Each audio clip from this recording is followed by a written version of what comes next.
There is a psychological battle that happens every single time you sit down to try to make a song in your home studio. Your creative self craves absolute freedom while your critical self is demanding perfection from you. These forces are clashing constantly, and I guarantee that you have let many songs fall by the wayside because you just hit that wall and you couldn't break through it. But the best independent artists that are releasing music consistently know how to deliberately switch between these two modes when they're working in their home studio. Not to try to blend them or try to overemphasize one over the other. Today I'm gonna show you how to embrace not just the creative side, but the other side that's demanding that perfectionism, and get into what I call emotional editing, so that way you can take a good performance and know you're gonna make it great in post. Now, this isn't another video about mixing or mastering or those types of tips and tricks. This is all about getting the performance right, getting the feel right. This is really about you getting the sound that you have in your head coming out of the speakers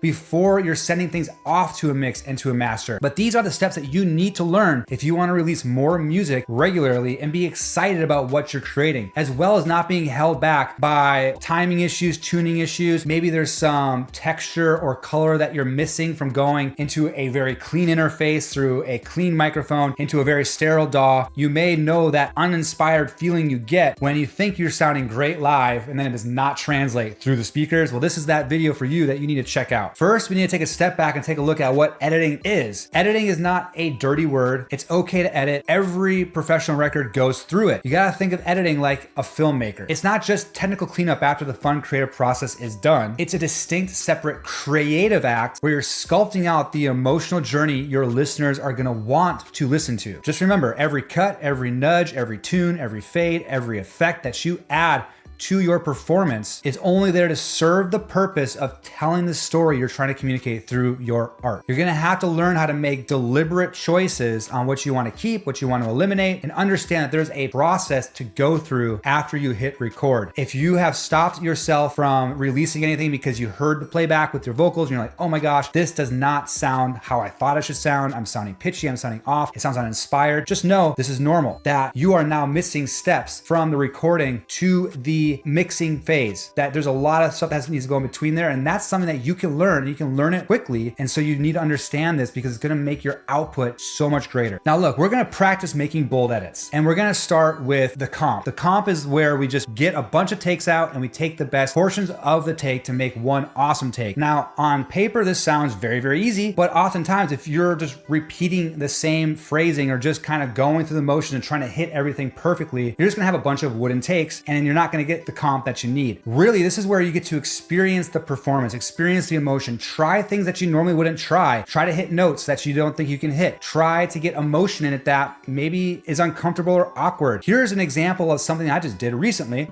Renews with the beginning of you. Where you can hear me literally quivering and I was on the verge of crying, and that wasn't a normal thing for me, but I just let myself get there, and it really comes through the performance. Now, I wanna give you a quick win exercise around this idea of emotional editing. I want you just to get into your studio. Don't worry about where the microphone is. Just get some levels, get it going, start singing. That's it. For example, I've given up the notion that I need to have a perfect room, I need to have a perfect setup. I literally record right here. I just throw this microphone up to my voice, I sit down, I sing, that's it. This room has echo to it. This room is definitely not set up for recording, so you have no excuse. Just start singing. I want you to push yourself to start trying to hit notes you don't think you can hit, even if you think you sound terrible doing it. I want you to understand what the emotion is you're trying to convey and find ways to put yourself into that emotion. What you're gonna wanna do is play back each take, step into another room, and just listen. Try to just take it in. Don't be sitting in front of your speakers, and just pay attention to what's sticking out to you, good and bad. Now, what I would really encourage you to try to not pay attention to is how pitchy your voice is. Unless if you're really off the melody and you're really pitchy, you're gonna wanna go back and fix that. But let's say you're just not quite nailing certain notes, don't worry about that. Think about how did the performance feel? Because the tendency is to want to overcorrect and try to be perfect in your pitch, your timing, and then you're thinking a lot when you're singing, which is going to create a super wooden performance. We do not want that. That is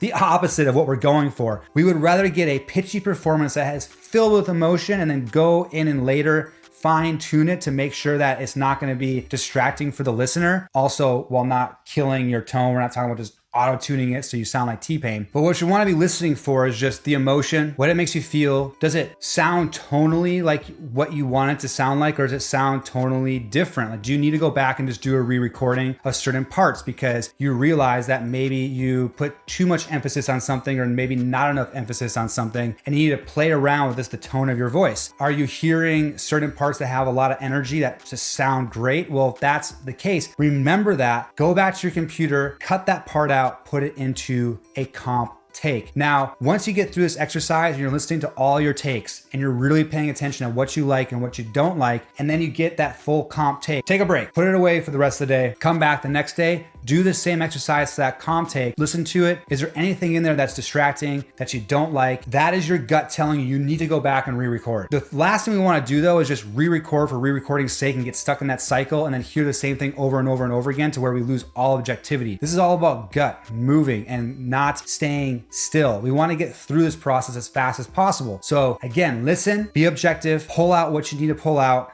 re-record the spots that you need to re-record, do a few more passes, do this exercise again, then let it rest, come back the next day. And when you start to feel like, yeah, like this feels right, bring somebody else in and take a listen to it and see what they have to say. You're going to be your own worst critic. So just allow somebody else to kind of inflate your ego. Now, this is where you just have to know when to stop, because you're always going to find something to improve, and you can tweak the little details and spend way too much time on something when you should just move on to the next stage, just ship it, and you're good to go, because this is the name of the game, is reps. You want to just make more music, release more music. Don't get hung up on perfectionism. I know it's extremely hard to do. I struggle with this myself, but I'm telling you, if you can just learn about the framework, the processes to get through and know which stage you're in when you're in creation brain, and then when you get into emotional editing, finding out how to tweak that performance so you don't suck the life out of it, but breathe more life into it, you'll start to build that momentum of knowing, yes, this song is really turning out, and before you know it, you're going to be at a place where you're like, this is ready for mix, this is ready to go, and you're going to be super excited about what you created.